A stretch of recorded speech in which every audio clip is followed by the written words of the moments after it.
Ben, first off, I suppose the obvious question is correct stoppage. I thought I was fine, but whatever. That's his job, and if that's what he felt, that's what he did. Is that for your combat sports career? No, I'm gonna take about $1 million home in the bank, and I'm gonna go coach some wrestling.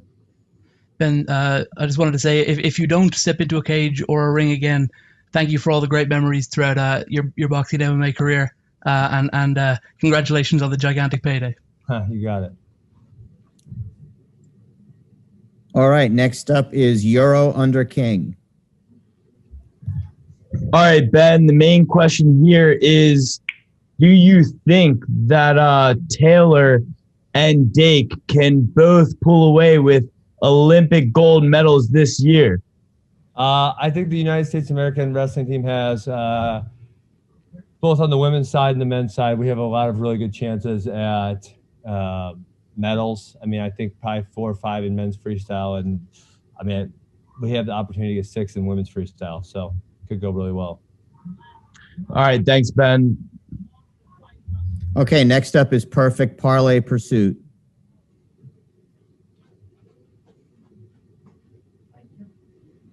I can't hit. He's not in my volume. All right, next up is Joe Lee. No, I'm here. Sorry. Ben, just wanted to ask real quick, what do you think about Cardano, specifically Charles Hoskinson? I can't tell you anything about Charles Hoskinson. I can tell you Cardano's done really well by me because I bought it at 8 cents. And I don't know which smart contract platform is going to win out, but I think Cardano's doing a good job. Okay, next up is Joe Lee.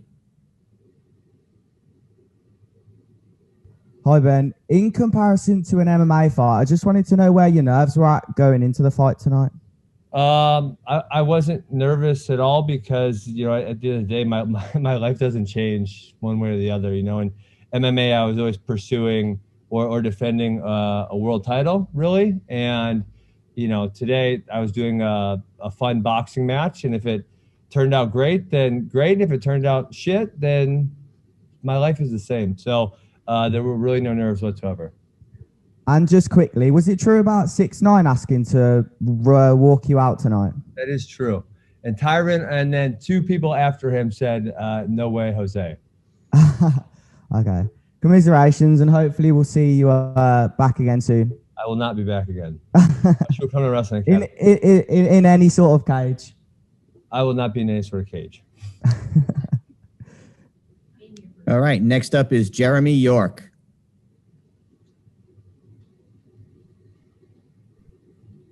Well, obviously, Ben, probably didn't quite go the way you wanted it to, obviously. No. But like you said, this wasn't going to impact the legacy of Ben Askren. You've done so many great things up until this point, so many more great things to come up. Well, the obvious question, what is next? Is it coaching? You just said maybe not in a fight capacity. Is it coaching now? Yeah, I'm just going to continue with my life as it was, podcasting and coaching, and that's kind of what I told you guys all I was going to do. I mean, it is unfortunate. I really did think I could do better. It's, that was not fun. Well, either way, thanks for coming out. Hopefully you enjoyed our city, and we look forward to seeing you down the road, and good everything going forward. Cool. Okay, next up is Boxing Social. Ames here for Boxing Social in association with Betfred. Ben, unfortunately, with the loss and the way it went down, there'll be a level of ridicule that comes with it undeservedly. Were you prepared for that coming in, and what's coming essentially? Probably deserved. Why do you feel that way? I got knocked out by Jake Paul. It's fucking embarrassing. Like, you look very stone-faced and like it hasn't really fazed you, but I'm just wondering, like, behind that, how are you feeling emotionally? I don't really give a shit. There's some pizza waiting in my hotel room. I'm going to go eat that. I'm going to go fly home and hang out with my kids tomorrow. And on Monday, I'll probably be at wrestling practice. And finally, I know it sounds trite, and you could probably say, well, you got hit with a knockout punch, but what really went wrong tonight? You know what? I heard my coach, Mike, he was saying I was definitely overreacting to his feints, and that was probably, that was the beginning of the end. I probably shouldn't have reacted that hard to the feints. And if that ref would have let me grapple a little longer, maybe that would have helped out a little bit. But hey, there's no excuses, right? I got in a fucking boxing match and it didn't go so well. Next up is Gabriel Gonzalez. Hey, Ben. First off, just can you explain that moment, you get up from the knockdown? What exactly did you say to the ref? What did he say to you? Because we're all seeing and we're like, what the heck was that? Can you tell us what exactly happened? Fine. I said, I'm fine. And he said, no, you're not. And I said, no, I am. And he said, no, you're not. And then he stopped it. And then, he's in charge. And so I can't really debate him that much. Compared to other hits you've taken, the Robbie fight, Robbie Lawler, anything else? More hurt, less hurt? What was it? I don't really feel any pain, but I guess it caused me to fall down. So that's not good. Okay, next up is Daniel Bittman. Hey, Ben. We all know two things. One, you're a world-class athlete. And number two, we know that you've had to answer pretty much the same question every time and that you're going to do the same thing, win or lose. Do you think that calm nature had anything to do with the loss tonight, not bringing enough adrenaline into it? No, I fought as hard as I could. I trained as hard as I could, right? Given the fact that I was sitting on the couch for 16 months. They said, let's fight. I said, okay. I started training right away. Given the amount of time, I got into as good a shape as possible. And I took it seriously. I was very disciplined in my training. So I don't really, I have no excuses, right? And like I said, I was very comfortable going in there. I don't know. I just got hit with a hard punch, I guess. Absolutely. Thank you, Ben, for a great career. Yep. Appreciate it.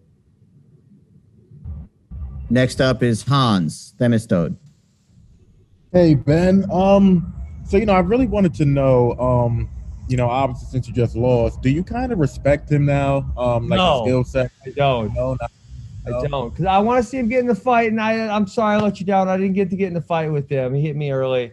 As I said, that's when you respect someone is when you see what they're made of. And, I was hoping that you guys would get to see that tonight, and I let a lot of people down because they didn't get to see that.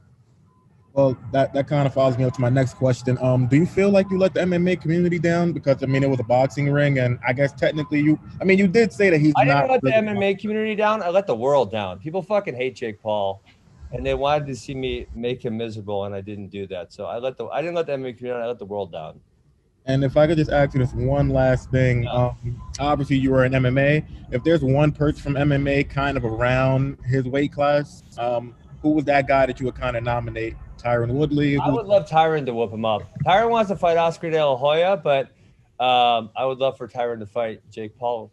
He's a significantly better boxer than I am. So, that would be my guy. Gotcha. Thank you, man. Really appreciate it. Got it. And next is Paul Gant, Go For It Radio. Ben, how are you, sir? Good.